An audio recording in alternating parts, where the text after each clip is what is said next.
Ramakrishna Hari Vitthal Keshav. Hernia किंवा अंतर्गळ वेगवेगळ्या ठिकाणी कशा पद्धतीनं होते ते मी आजच्या व्हिडिओमध्ये सांगतोय. हर्निया म्हणजे काय ते अगोदर समजून घ्या. उपचार साधे सोपे आहेत, पण हा झाला कशामुळं आणि पुन्हा होऊ नये यासाठी तुम्ही कोणती काळजी घेणं आवश्यक आहे हे मी सांगतोय. हर्निया होतो कुठे ते पहा.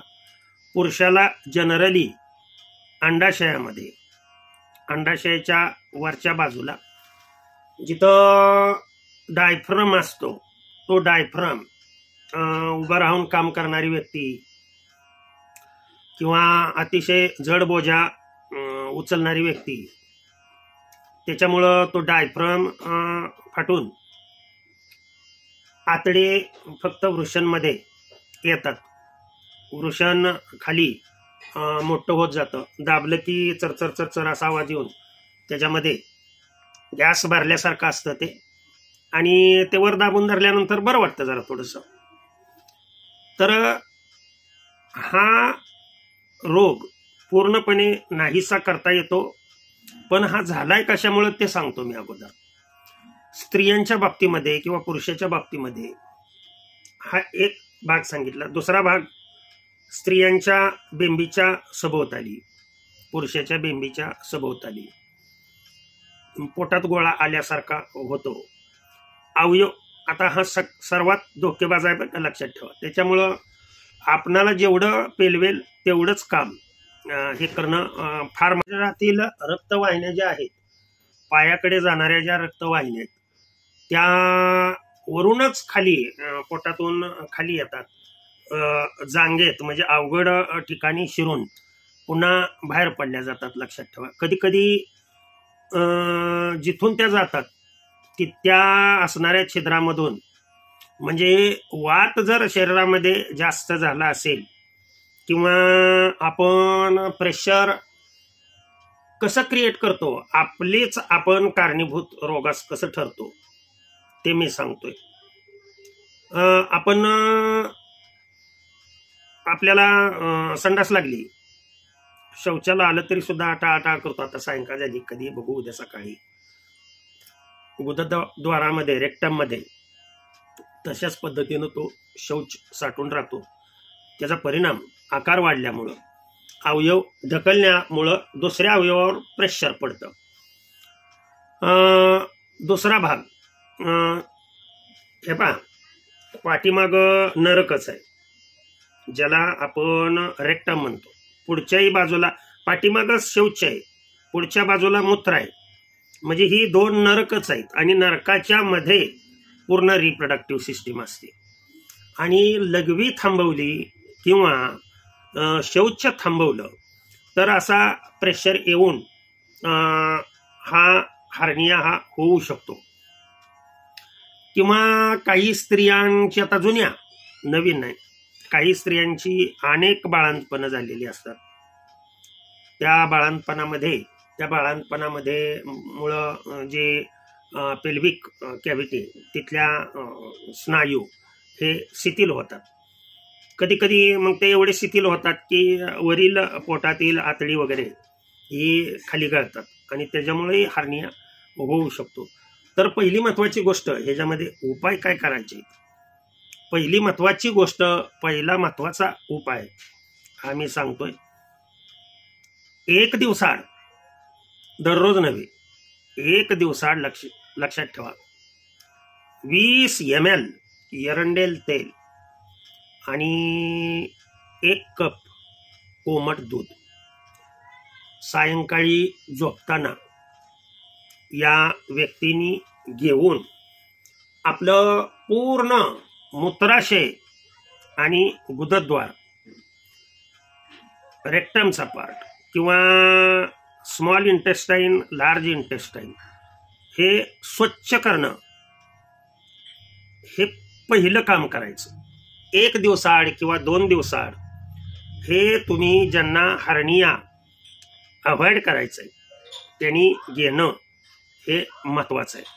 हा पहिला उपाय करायचा की ज्यामुळे तुमचा हा हर्निया आपोआप ऑपरेशन न करता व्यवस्थितरित्या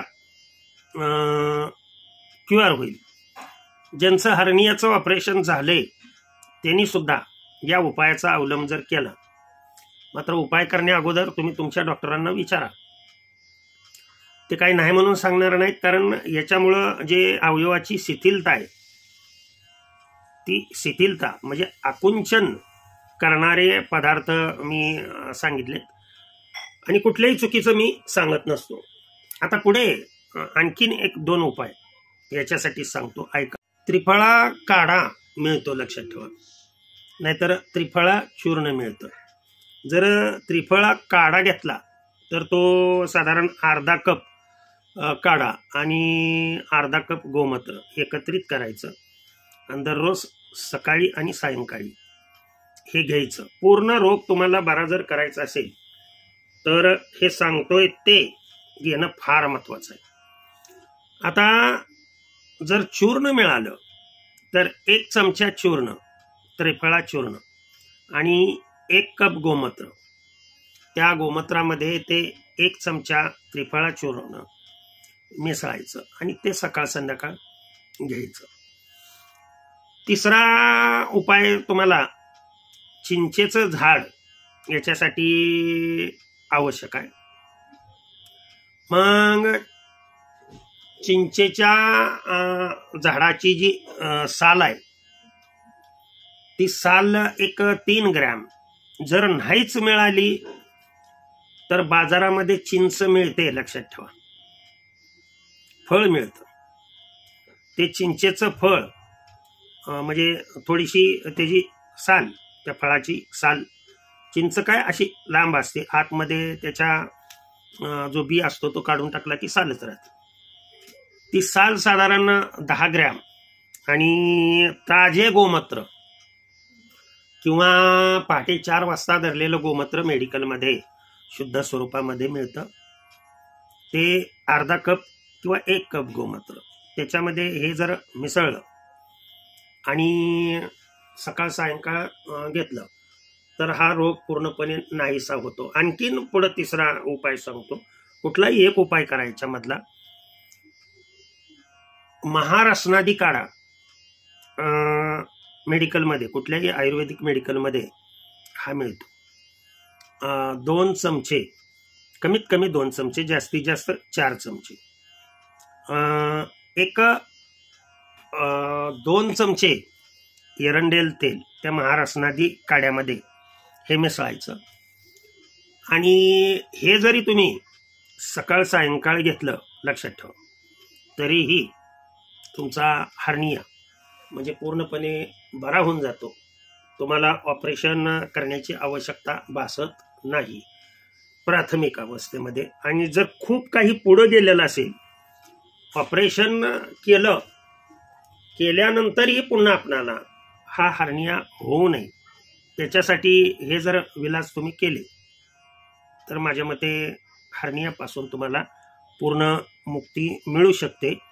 ज्या भागाला तुम्हाला हर्निया झालाय त्या भागावरती समजा तिथं सूज येते तर त्याच्यावरती बाहेरून महानारायण तेल मिळतं मेडिकलमध्ये.